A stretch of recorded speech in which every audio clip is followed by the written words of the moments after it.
Ladies and gentlemen, the Honorable Mitch McConnell, Republican Leader of the United States Senate.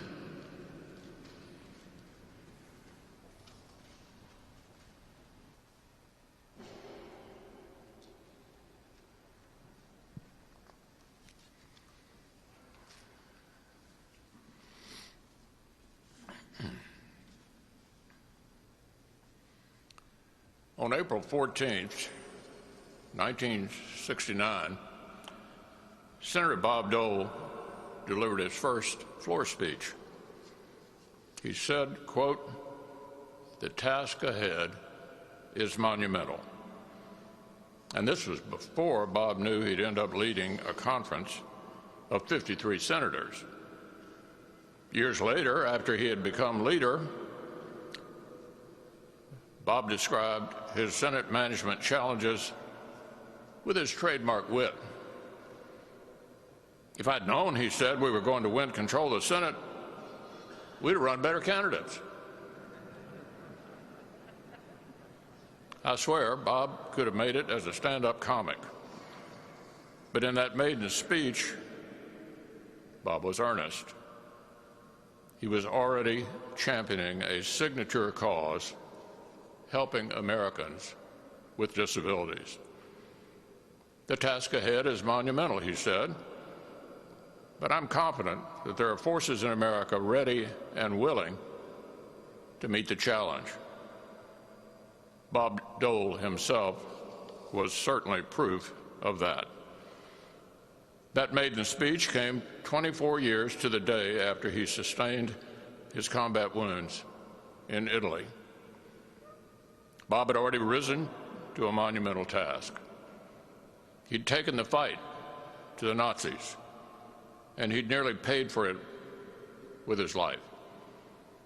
Through all his decades in public service, Bob Doyle knew exactly where he came from. A son of Dust Bowl hardship, who was laser-focused on food security and rural issues.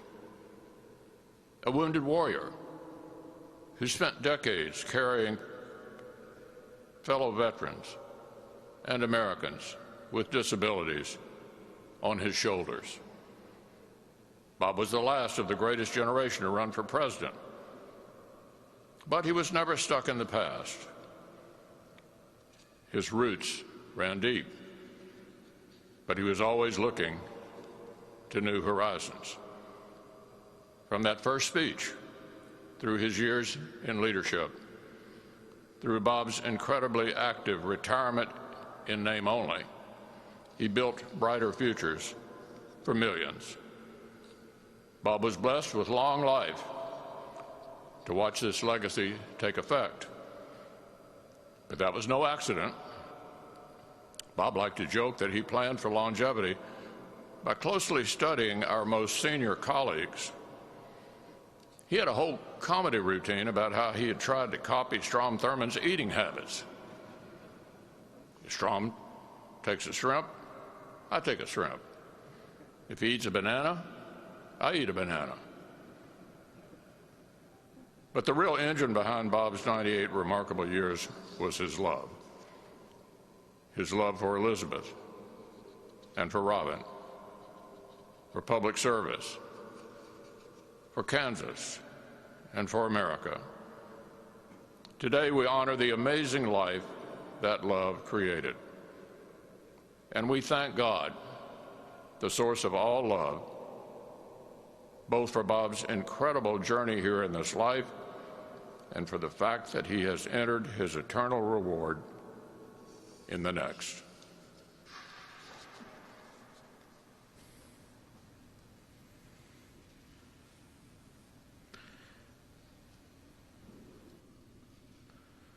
Ladies and gentlemen, the Honorable Charles E. Schumer, Majority Leader of the United States Senate.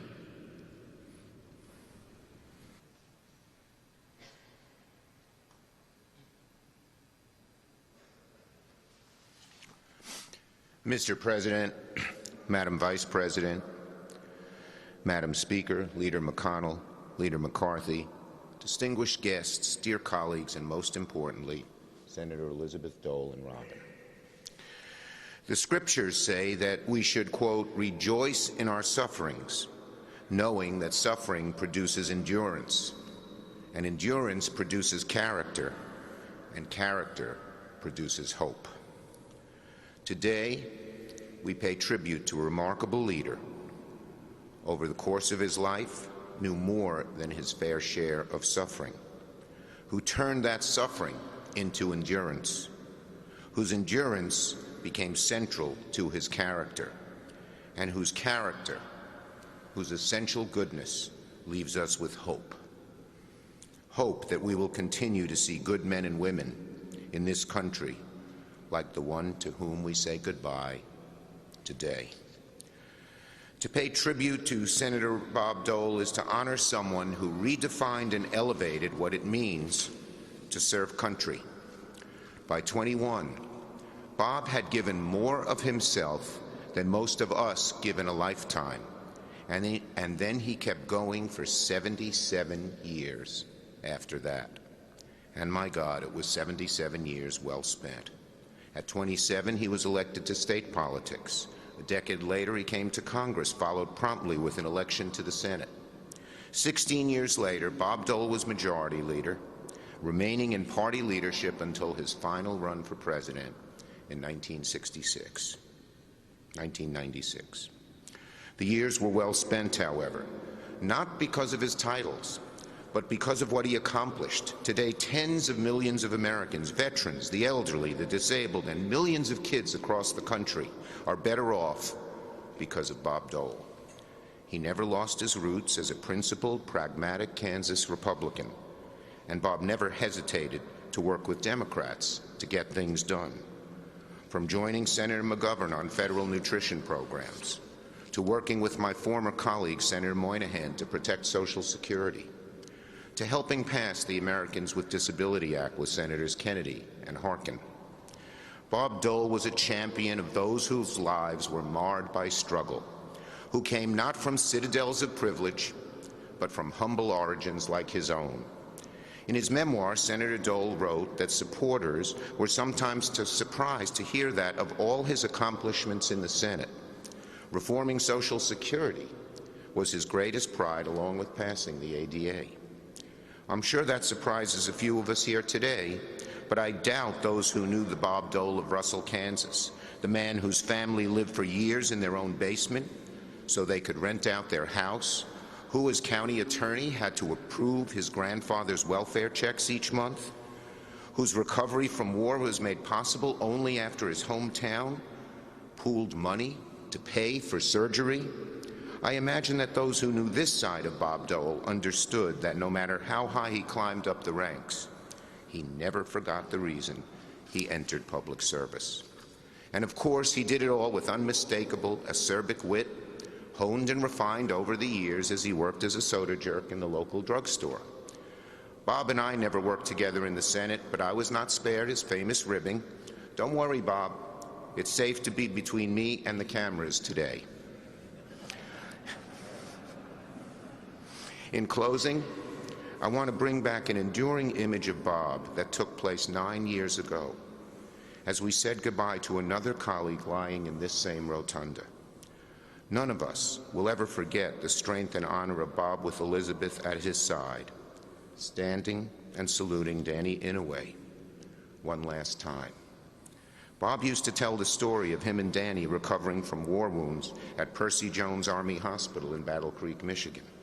As they recuperated, they discussed their futures, with Bob telling Danny he planned to run for local office and eventually the United States Senate. At the time, Danny had a different path in mind for himself, but like Bob's plan, ran for office and eventually was actually elected to the Senate before Bob. After Danny was sworn in, one of the first things he did was call his old friend and said, "Bob, I'm here in the Senate. Where are you?" Now, as Bob approaches the pearly gates, let us take comfort he can reunite with his old friend once again. In the meantime, let the rest of us carry on in thanksgiving and unending celebration of the life of this incredible American statesman.